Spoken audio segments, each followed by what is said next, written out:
Now with breaking news. This is Boston 25 News at 6. Now on Boston 25. To declare a state of emergency.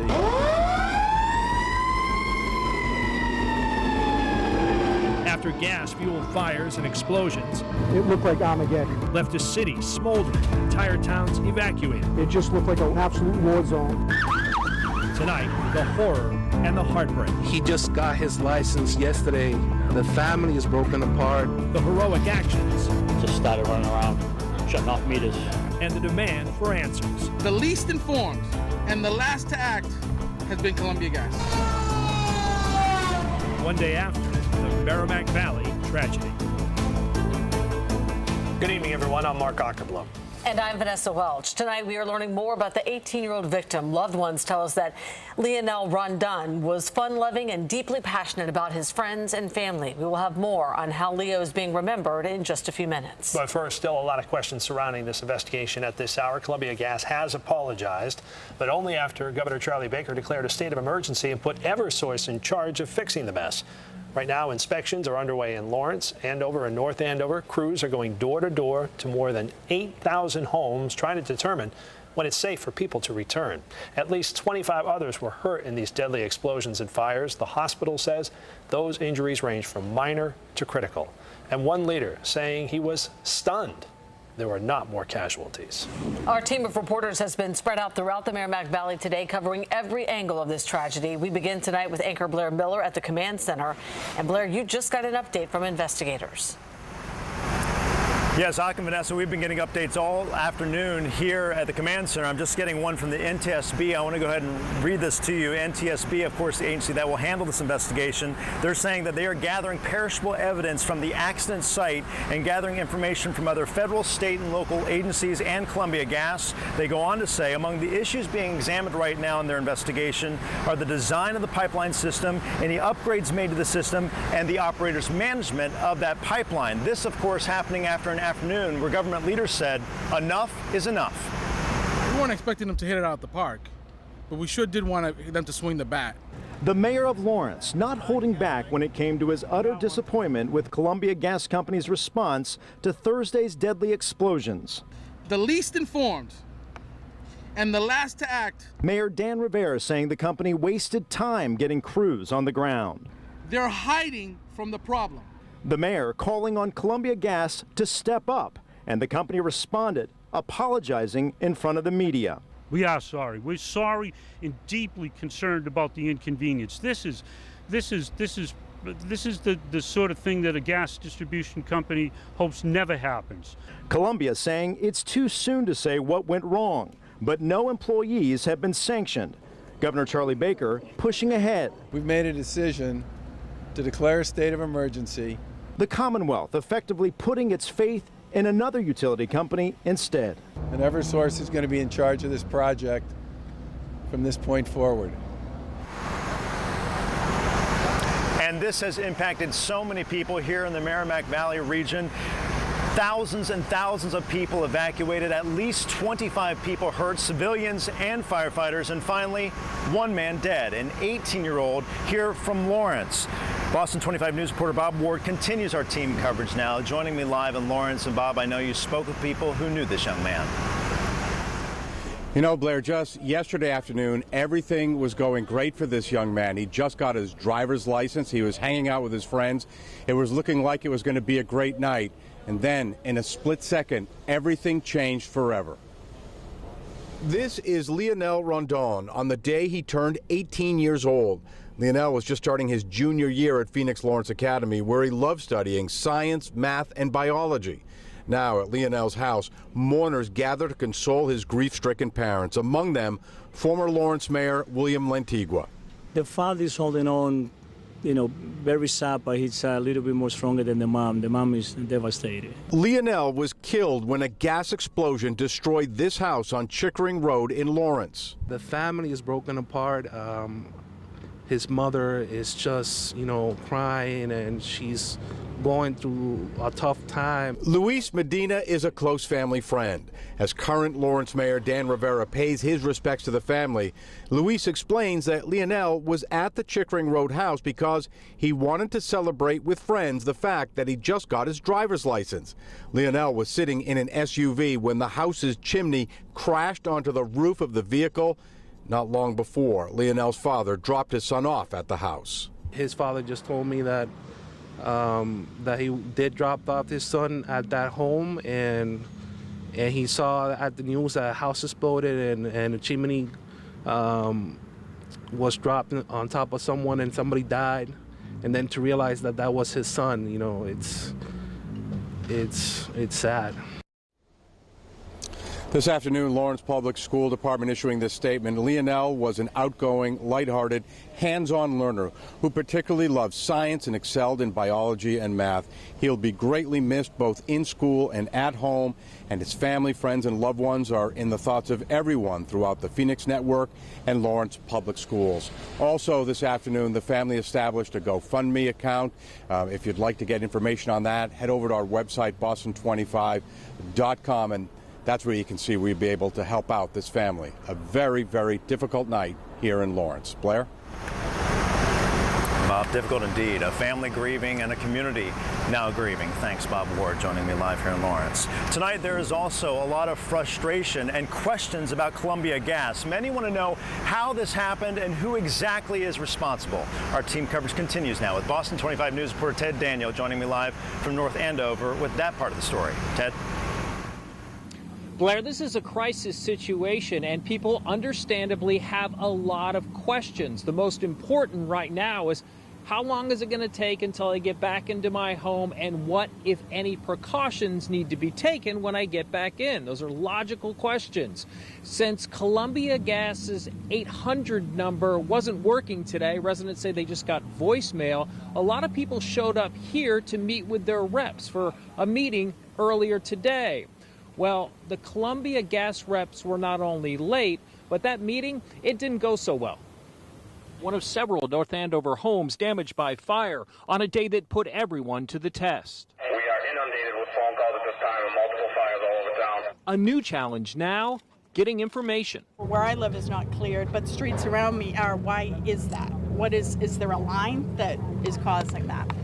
I'm sorry, but I can't answer that question. We have other folks on our street that are running generators, and that it's a little bit of a concern. Can you speak to that? Is that a problem? I'm sorry, I can't speak to that. The three representatives Columbia Gas sent were short on answers. Let me take these questions back, okay? After taking everyone's contact info, the team made a quick exit. Hey, guys. Columbia Gas guys, you guys keep walking away, but we can't walk away from the situation. If you're going to operate a gas company in the state of Massachusetts, you have certain obligations to the public. One of them is that if there's an incident, that you give the people some direction. Sir, do you at least understand their frustration? Do you folks understand their frustration? Do you feel like this was an effective meeting this morning? Columbia crews in the field face a different type of challenge. Every single home requires an inspection before residents like Ron Clark can be allowed back in. If they think everything's okay and they can relight my pilots, then hopefully everything's back to normal. I also spoke with the town manager here in North Andover. He says even if you're allowed back into your home, do not try to restart your gas service on your own. The crews will take care of that for you. They are making the rounds right now. Columbia Gas says they hope by Sunday that everyone will be restored and back in, but that situation is still fluid and certainly an unknown. Reporting live in North Andover, I'm Ted Daniel, Boston 25 News. Ted, thanks so much. A lot of people questioning that timeline. Thank you for that report. And as you can see, a lot of people are frustrated because this has impacted thousands and thousands of people. It still is impacting so many people who've been evacuated and can't go home. Boston 25 News reporter Robert Golston has been speaking with a lot of the people who've been impacted directly by all this. He joins me live here in Lawrence with more on that. Robert? Blair, the scenarios played out differently for each family. Some were ordered out of their homes. Some couldn't get to their homes after work. It caused all sorts of problems the day after. I need my heart medicine and my insulin. I haven't had it since yesterday morning. Paula Schenk posted herself outside the Partham Middle School shelter in Lawrence, trying to line up a way to get her medicine. I've been all day trying to do this because I couldn't find this place at first. Red Cross is running 2 shelters in Lawrence where they have already helped hundreds. Hot food, we're providing with snacks, water, coffee, providing with a place to sleep. We have our mental health teams working with talking to people. It's hard. You have to pick up everything and just do with what you've got. Lawrence General Hospital helped more than a dozen people right after the fires. 13 were treated. 1 was flown to Boston, and we learned today he was the young man who did not survive. The head of EMS says the number of injuries could have been considerably higher based on the amount of damage. And I could speculate that it was time of day. Maybe people weren't home from work yet. But a lot of it was just pure luck. We were very lucky. The Perez family stopped into the shelter for lunch. Pasta and then some apples, sandwiches, and tomatoes. And are now dealing with all of the unknowns thrown at them. Kids, they get impacted, they get very emotional. But thank God I found a way to calm them down and try to explain to them that this thing happened, unfortunately. A tough 24 hours for these families. And between the 2 evacuation shelters here in Lawrence alone, more than 200 people spent the night. The Red Cross says they will keep the shelters open as long as need be. We are live in Lawrence. Robert Goulston, Boston 25 News. Robert, thanks. People, of course, very concerned. Lawmakers also very concerned here tonight. Both Senators Ed Markey and Elizabeth Warren were out here earlier today. I spoke with both of them, interviewing both of them. Senator Markey is already calling for congressional hearings on Columbia Gas to look into this. Those investigations likely will come, but people right now just want to know that their town is safe. Aka, Vanessa. As mentioned, Blair, local leaders have been touring the damage in Lawrence. Earlier, we spotted Governor Charlie Baker and Senators Elizabeth Warren and Ed Markey near the house that exploded on Chickering Road. And this is the scene where 18-year-old Lionel Rondon was killed when part of the home's chimney landed on his SUV. The American Red Cross has 4 shelters open for families who cannot return to their homes tonight. You can see the location of those shelters on this map. In Lawrence, you can go to Arlington Middle School, that's on Arlington Street, and Partham Elementary on East Haverhill Street, where we just saw our Robert Goulston. And in Andover, there's a shelter at the Cormier Youth Center on Whittier Court. And in North Andover, residents can go to the high school, that's on Osgood Street. There are a lot of different ways that you can help the people impacted by this tragedy. The city of Lawrence is asking for things like hand sanitizer, alcohol pads, socks, underwear for kids and adults, blankets, toiletries, feminine products, toilet paper, and towels. And you can drop those items off at the Senior Center at 155 Haverhill Street in Lawrence. Our coverage of the tragedy in the Merrimack Valley is just ramping up. We are expecting an update in the next half hour from Eversource, and that should take place about 6:30. We'll bring it to you live when it happens. Also at 6:30, how state police used infrared technology to pinpoint a gas leak in the midst of the chaos that could have prevented further crisis. Also, at the half hour, how local businesses left in the dark are coping. And at 6:45, 25 Investigates uncovers new documents detailing a history of problems with Columbia Gas. And keep up with the latest developments on Boston25News.com. Our web team has a live blog with up-to-the-minute information. You can also find an updated list of street closures. Plus, by now, maybe you've seen the video of an off-duty Lawrence firefighter running house to house, shutting off his neighbor's gas. Coming up, the number of homes he was able to reach and the tool that helped him get the job done. What's happening with Florence, how it'll impact our weather this weekend and early next week, plus a look at our weekend forecast in general coming up. Breaking right now, state police say 2 people have been arrested after a pair of high-speed chases in southeastern Massachusetts. This is video from Attleboro where one of the chases ended. Troopers tell us they pursued 2 suspects wanted for robberies in Rhode Island and Massachusetts. One suspect was captured. The second escaped after the first chase, stole a car, and led troopers on a second chase before eventually being captured. Tonight, another state trooper has pleaded guilty in the ongoing overtime pay investigation. Kevin Sweeney of Braintree admitted to being paid more than $5,900 for overtime hours He never worked. He is one of 6 troopers charged in this investigation and is the second to plead guilty. Sweeney will be sentenced in December and faces up to 30 years in prison on federal charges of embezzlement and wire fraud. A grand jury has indicted the man charged with trying to kidnap and sexually assault a woman who was on a run in Bridgewater. This afternoon, Gordon Lyons was indicted on charges including kidnapping, indecent assault, and reckless operation. Police say he tried to abduct the woman in June as she was running on Pleasant Street. It was caught on surveillance video. And there's more breaking news tonight. The Plymouth County DA's office just confirmed to Boston 25 News a 16-year-old boy was shot and killed in Brockton overnight. Police received a shot spotter notification around 12:45 this morning for a shot fired in the area of Intravale Street. Officers did not find any evidence, but about 30 minutes later, police got a call from Brockton Hospital saying that a person that had been dropped off at the emergency room with a gunshot wound had died.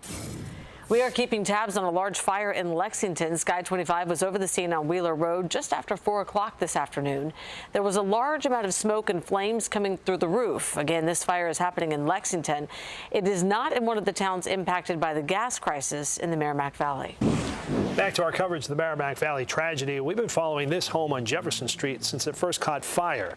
Last night, firefighters could only keep the fire from spreading while the home pretty much burned to the ground. Today, we flew our drone over the damage, and this is what is left. This was a police officer's home, and coming up at 6:30, we'll hear from a neighbor about how that officer helped others while his home was on fire. And one of the few bright spots out of this tragedy, an off-duty firefighter going above and beyond the call of duty. Our cameras were rolling last night as Lieutenant Dave Amaro went house to house, shutting off his neighbor's gas. And that clip has been viewed by nearly 500,000 people on our Facebook page. Boston 25 News reporter Jason Law met the man who says he was just doing the right thing. That video, recorded by a Boston 25 News photographer, touched a lot of people after it was posted on social media. It showed an off-duty fire lieutenant running through his own neighborhood, helping out whoever he could. He told me he first realized there was a problem when his wife came to him and said their house reeked of gas. Boston 25 News photojournalist Adam Libatori recorded Fire Lieutenant Dave Amaro racing through his own neighborhood, turning off everybody's gas. It was all I could do at the time. Moments earlier, Amaro said he heard the explosion that leveled a house on Chickering Road. He soon found out the problem was so much worse. Once I called the fire in, and they said that they had 10 fires going on at once, and I'm like, you know, blown away. I'm like, I had no idea what was going on. Armed with only that wrench and a roll of tape to mark the houses he turned off, Amaro worked door to door for about 90 minutes. He estimates he was able to get to 50 or 60 homes. Were you scared at any point? Wasn't really scared. It was just it was awkward. I never experienced anything like it. You know, you look up to a guy like that. Patrick Sweeney is one of many firefighters who gave Amaro a well-deserved pat on the back. What Dave did, I think, was above and above the call of duty. I mean, just acted right away. And since that video posted, Amaro says he's been getting a lot of messages, too. Do you see why that touched people, though? That kind of the bright spot, just an off-duty firefighter doing that? I do, and I know that there was other firefighters in other neighborhoods doing the same thing. Lieutenant Amaro and his family are among the thousands in South Lawrence unable to return to their homes. He says when he's not working, he's staying with relatives up in Salem, New Hampshire. In Lawrence, Jason Law, Boston 25 News. What a great guy, and you got to think he probably prevented many more fires. Yeah, hats off to him. Great job. Just jumped right into action, didn't wait. And off duty? Yeah. No, always on duty, right? That's right. Great job. All right, we're watching this storm in the south, too. This is a tropical storm now. Still Florence, and I still have to change from hurricane. It was Hurricane Florence when it came into Wilmington, North Carolina, 7:15 this morning, and this tropical storm continues to dump boatloads of rain over this area. News Forest, 12.5 inches of rain. This is just since midnight. It had been raining for a few hours before that, too, so you can add a couple of more inches on top of this to any of these spots. New Bern at 12 inches, Harlow over 13, Oak Island nearing 13 inches. Look at some of these totals, and we're just getting going. The rain will continue to fall from this tropical storm through the weekend. The rain shield will just shift west and perhaps a little bit south as it continues on its way. 70-mile-per-hour sustained winds. That's tropical storm strength, 74 plus. Makes you hurricanes are just barely not a hurricane anymore, but only moving at 3 miles per hour. So crawling along, and that's why the rain can keep coming down hard over the same areas continuously and cause that flooding. It's going to come through North Carolina through Sunday and then make its way northward and out of there, spinning some rain up our way early next week. Not so much wind, but good dousing of rain for sure. May even be some localized flooding to contend with for us, just not this kind of rain. You're going to see 10 to 30 inches over a wide area in this brighter yellow here in North and South Carolina through the weekend. It's going to cause catastrophic flooding in some spots. Yes, even with just a tropical storm. 69 at Logan Airport, 75, by the way, at Fenway Park. Just checked it. Temperatures are in the 70s, basically. Dew points mostly in the 60s. Fenway will be 72 at first pitch, an easterly wind at 5 to 10 miles per hour on a mild night at Fenway Park. Tomorrow, 80 in Brockton, 77 in Plymouth, 80s off to the north and west. Some nice looking stuff to start your weekend. It won't be perfectly blue sky. There'll be some clouds to contend with as well. Oktoberfest at Idle Hands in Malden Saturday afternoon. Temperatures are going to be in the 70s for this event. 74 about for a high temperature. You're closer to the water after all. So a real pleasant day for that. Sunday, temperatures climb even higher. Into the 80s on Sunday. That doesn't mean the humidity is going up. It is not on Sunday. That'll start to climb on Monday ahead of the tropical air that's coming our way, and you're going to see that on our 7-day forecast.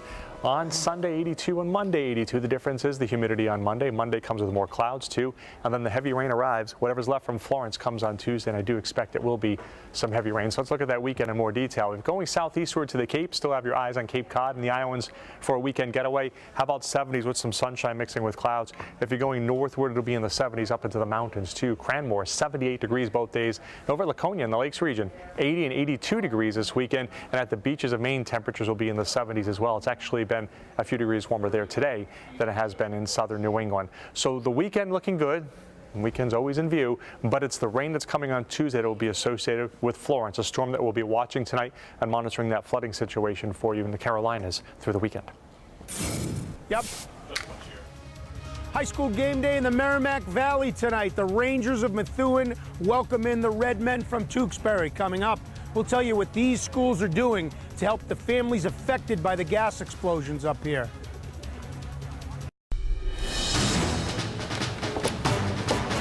High school game day tonight takes us to Methuen, right in the heart, of course, of the Merrimack Valley. Methuen and Tewksbury are playing tonight, but the teams are also hoping to help the community hit hard by those fires and explosions. Butch Stearns is live in Methuen tonight to show us how they're doing it. Butch?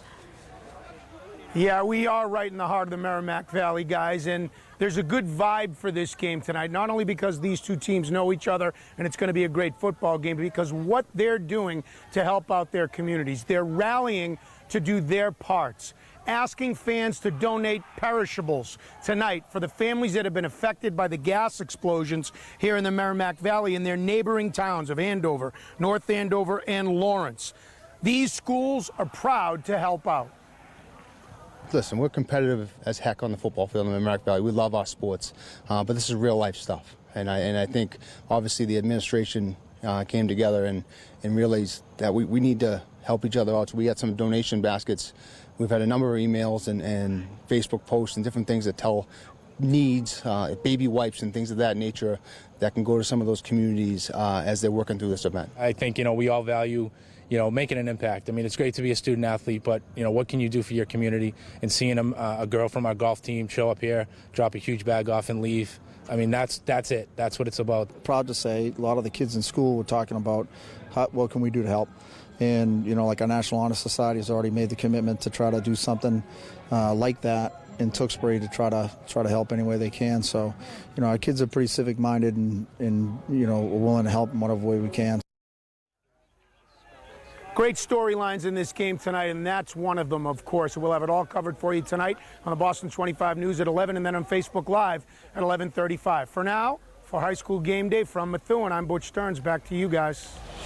Butch, thank you. And our coverage of the Merrimack Valley tragedy will continue next at 6:30. A news conference is expected at any minute from Eversource. Our anchor Blair Miller is standing by for that to begin. Also ahead, 25 Investigates looks into the gas company at the center of all of this. The new documents that shed light on Columbia Gas's previous issues. Plus, an officer's home burned to the ground while he's out helping so many others affected by these gas explosions. How this community is stepping up to help this officer and his family. And preventing another tragedy, how state police used infrared technology to detect another gas leak in the midst of the chaos last night. Our breaking news coverage will continue right after this break.